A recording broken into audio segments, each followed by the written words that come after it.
How is everybody doing? I guess this is one of the the high points of the year for fans of the band Queen. We have got Queen's debut album here, now titled Queen 1. I actually heard about this maybe 4 or 5 months ago from an industry insider that their next box set would be the debut. I guess 2024 Queen could have done the Works 40th.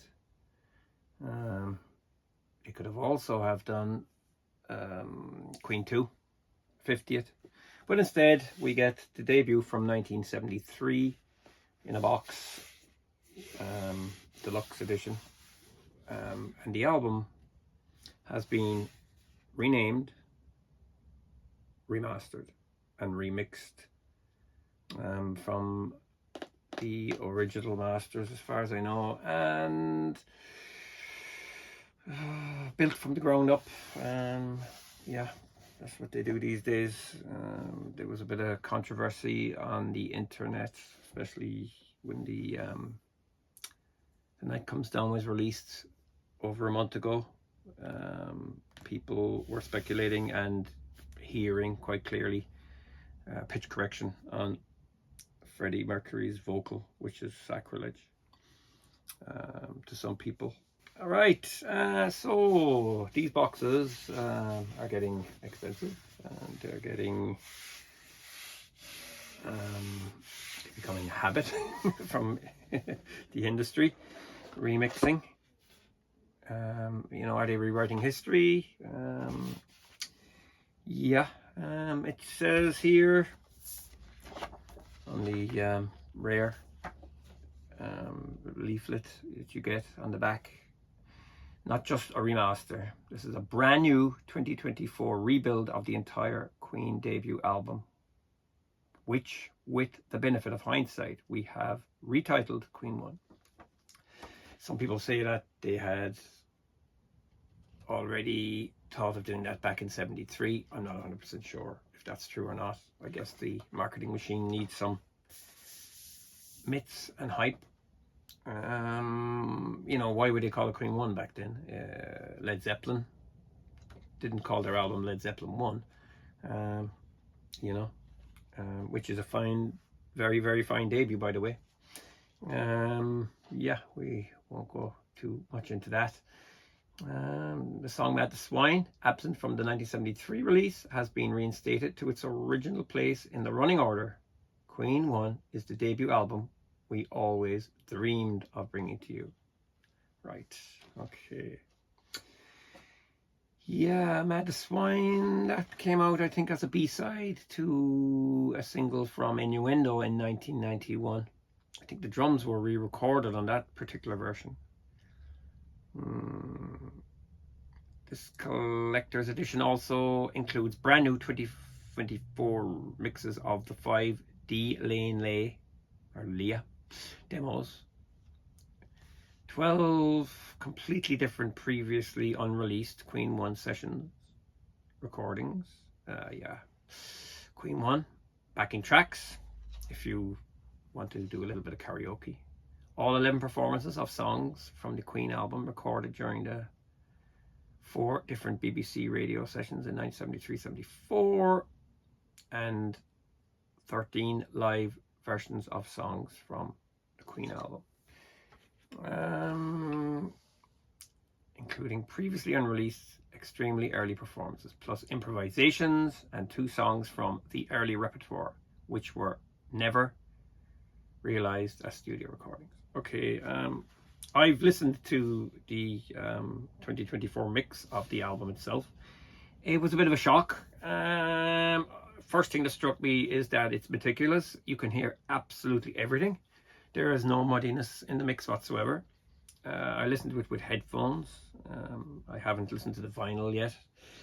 I listened to the vinyl just in the room, but again, vinyl is subjective. Half-speed mastering and stuff can sound quite boomy. The drums really stand out.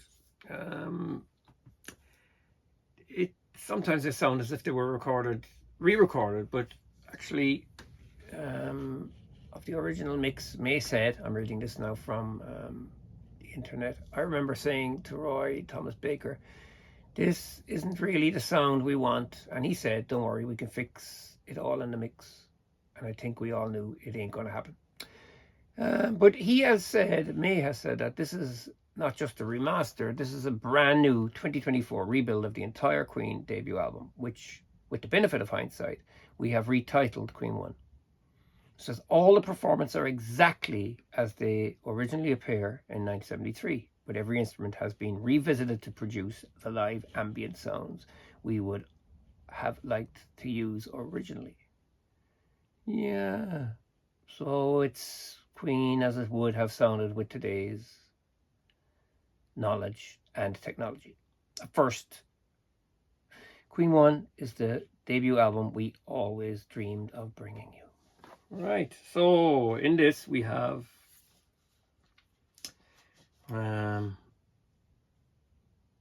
6 CDs and a vinyl LP. There's also other goodies in here, so let's go through it.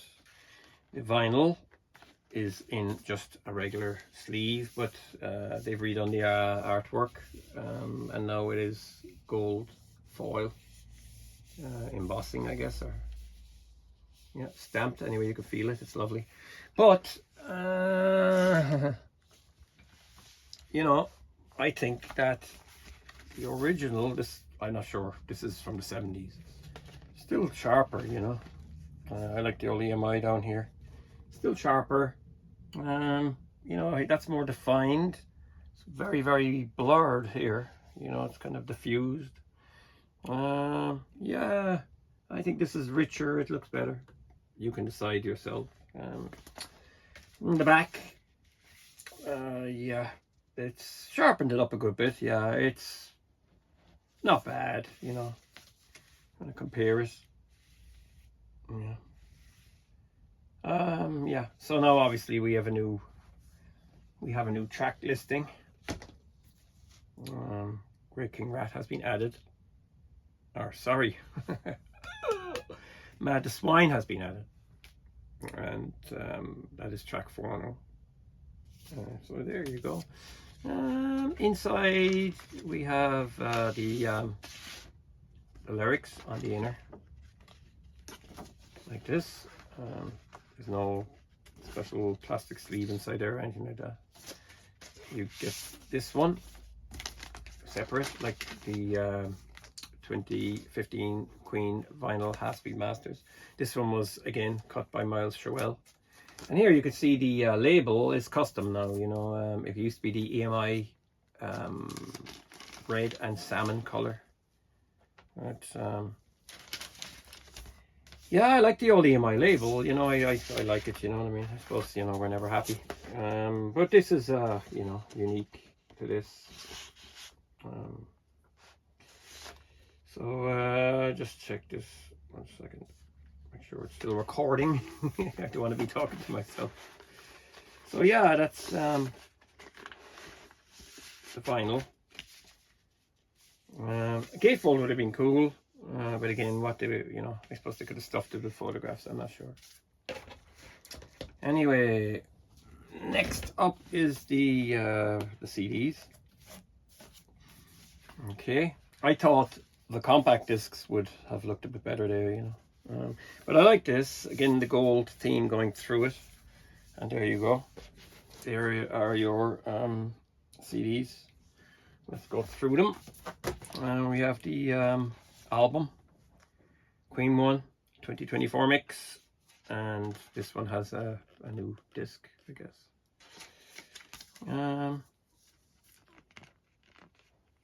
11 tracks now. Okay. Mad the Swine track 4.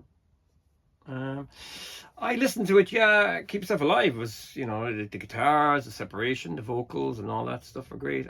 Jesus was, you know, kind of my least favorite Queen song, but they really made Jesus really punchy, and it's now you know, come up there. Son and Daughter sounds good. It's a powerful mix in some ways, you know. You can even hear John Deacon playing a double bass on certain songs. You know, he plays it on The Night Comes Down, which is kind of unusual for the time, I guess, you know. Yeah. CD2 are D, Lane, Leah demos, and of course there's only 5 on this. I think they came out in the deluxe editions of the Bob Ludwig remasters. Yeah, so we get them. They're brand new mixes though. They're 2024 mixes of those demos. So these came out before the album were recorded. You know, Queen's debut was kind of late being released or something like that, because it's songs they had from 1970, 71 and stuff like that, and it was recorded, and then of course it was released in 73. You know, people said it was kind of a little bit behind time. You know, Bowie was already doing Ziggy Stardust. Led Zeppelin were on Houses of the Holy. That was their 5th album, which is kind of a pop Zeppelin album. Although, you know, it's a great album as well. But yeah, like, you know, this, people compare them with Zeppelin and stuff like that, but it's a bit unfair. You know, it's still classic rock. Queen had their own sound. You know, when you hear the debut, like, the debut isn't, for me personally, I don't think, out of Queen 2, Sheer Heart Attack, A Night at the Opera, Date the Races, even News of the World, it's still not as strong as any of those albums. You know, I don't think it is, but maybe that's why they went back into this. They probably felt they should make it better. But it's a very unique band. Even on the debut, you know, you hear Brian May's fully formed guitar orchestrations. And somebody asked Frank Zappa, I think in the mid-70s, who he liked, which contemporary guitar players that he liked. And he said Brian May, the guy from Queen, is the only guy doing anything new. And I guess, yeah, very inventive. Mercury's vocals, of course. You know, if Queen 2 never came after this, which is a superior album, there is no doubt Queen 2 is a superior album. It's a concept album as well, but it's very strong, very focused. If that hadn't come after this, and they made another kind of, you know, album like this, I'd say they would have been consigned to the never rans, I guess, because, you know, Queen 2, again, is a masterpiece. Artistically, it wasn't a massive seller for the band at the time, but then, of course, they knew that album 3 had to be their big shot for the moon, and that was Sheer Heart Attack, which is kind of something for everybody. It's kind of got a pop element going through it, so yeah. And it had good singles, and Killer Queen, and then Now I'm Here, which is probably one of the best Brian May songs he ever wrote. So the sessions, there's talk between these and stuff, it's quite good. You get Keep Yourself Alive, Doing Alright, Great King Rat, kind of the what will I say, the album in the same order, more or less. Of course, here you have See What a Fool I've Been, D, Lane, Leah, Test Session. That's come out as a B-side a few times and stuff like that. These are usually Trident backing tracks or Trident takes and stuff like that, and guide vocals and all this kind of stuff. Interesting. One of the highlights here. If you don't want to fork out for the whole box and don't want to buy the vinyl, this comes as a double CD edition in a little hardback book, which is nice to have, and I'd say that will do you. You know, because, you know, these things are expensive. CD4 Queen 1 backing tracks. They're the new remixes, and they're just backing tracks. Sing along, nothing else to say about them really. You could, you know, do whatever you want. Then we have CD5 Queen at the BBC. Now BBC sessions have been released multiple times. You have 11 tracks on this. Again, the discs just follow the sleeve colors. This looks like the US edition. Remember, it was Electra, was a different color. Again, songs from the albums, different broadcast dates and stuff like whenever. And then CD6 Queen Live, and a lot of this is Rainbow, March 74. That's been released. In fact, the 2 Rainbow dates from 74 have been released. But then you got Hangman, live in San Diego, March 76. Bit kind of like Zeppelin around it, kind of